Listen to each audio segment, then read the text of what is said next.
మంగళగిరిలో టీడీపీ నేతల అరాచకంపై supreme court chief justice కు బాధితులు పాలేటి రాజ్ కుమార్ ఫిర్యాదు చేశారు. అలాగే మానవ హక్కుల కమిషన్, హైకోర్టు సీజేకు కూడా ఫిర్యాదు చేశారు. ఇటీవల రాజ్ కుమార్ ను కొట్టి కాళ్లు పట్టించుకున్నారు టీడీపీ కార్యకర్తలు. ఈ ఘటనపై వీడియో ఆధారాలు ఉన్నా పోలీసులు చర్యలు తీసుకోలేదు. దాడికి పాల్పడిన నారా లోకేష్ అనుచరులపై చర్యలు తీసుకోలేదు. ఈ కేసును సుమోటోగా స్వీకరించాలని బాధితులు పాలేటి రాజ్ కుమార్ కోరుతున్నారు. ఇక ఇదే అంశానికి సంబంధించిన పూర్తి అప్డేట్స్ ని మా ప్రతినిధి సతీష్ అడిగి తెలుసుకుందాం. సతీష్, సుప్రీంకోర్టు చీఫ్ జస్టిస్ కి తెలుగుదేశం పార్టీ బాధితుడు అంటే మంగళగిరి నియోజకవర్గానికి సంబంధించినటువంటి వైఎస్ఆర్ కార్యకర్త పాలేటి రాజ్ కుమార్ ఒక లేఖ రాశారు. సుప్రీంకోర్టు చీఫ్ జస్టిస్ తో పాటు ఆంధ్రప్రదేశ్ హైకోర్టు సీజే, అదేవిధంగా మానవ హక్కుల కమిషన్ కి, జాతీయ మానవ హక్కుల కమిషన్ కూడా ఈ లేఖ రాశారు.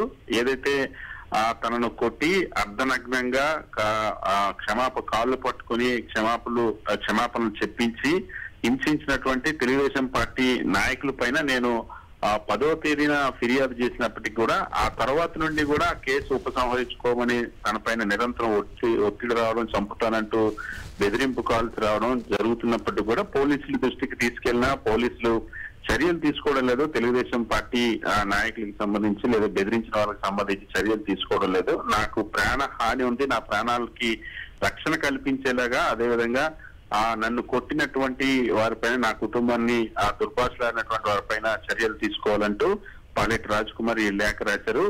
మంగళగిరి నియోజకవర్గానికి సంబంధించినటువంటి తెలుగుదేశం పార్టీ నాయకులు ఎవరైతే ఉన్నారో వాళ్ళు 9వ తేదీన దాదాపుగా చిలకలూరుపేటలో సమీపంలో పాలేటి రాజ్ కుమార్ ని దాడి చేయడం, అతని ఇంట్లో ఫర్నిచర్ అతను ఉన్నటువంటి అత్తగారి ఇంటి ఉన్నప్పుడు అక్కడ ధ్వంసం చేయడం, దాంతో పాటుగా రాజ్ కుమార్ ని కొట్టి అదేవిధంగా బెదిరించి చొక్కా విప్పి అర్ధనగ్నంగా మోకాళ్ళ మీద కూర్చోబెట్టి ఆటవిక పాలన తరహాలో తరపించేలాగా పాలేటి రాజ్ కుమార్ పైన హింసించడమే కాకుండా కాళ్ళు పట్టుకొని, లోకేష్ కాళ్ళు పట్టుకొని క్షమాపణ చెప్పంటూ చెప్పించినటువంటి వీడియో ఆధారాలు సైతం బయటకు వచ్చాయి.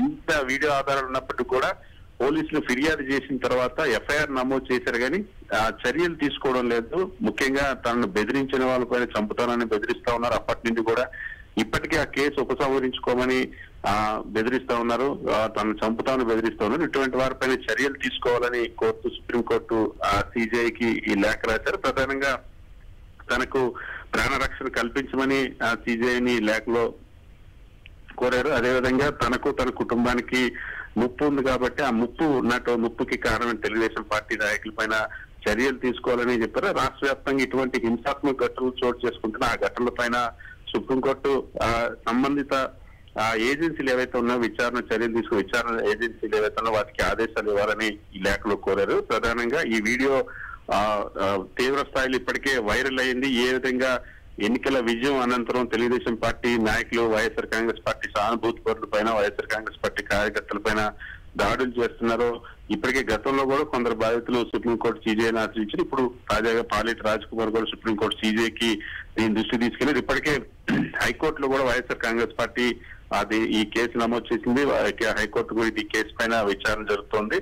సో రాష్ట్ర వ్యాప్తంగా జరుగుతున్న దాడుల పైన ఈ స్పెసిఫిక్ ఇన్సిడెంట్ కి సంబంధించి పాలేటి రాజ్ కుమార్ తనకి ప్రాణహాని ఉంది, తన ప్రాణాలకు రక్షణ కల్పించమని, తనను చంపుతామని బెదిరిస్తున్నటువంటి తెలుగుదేశం పార్టీ నాయకులపైన చర్యలు తీసుకోవాలని కోరుతూ సుప్రీంకోర్టు సీజే సుమోటోగా దీనిపైన చొరవ తీసుకుని ఈ కేసును తీసుకోవాలని చెప్పి కోరుతూ ఈ లేఖ రాశారు.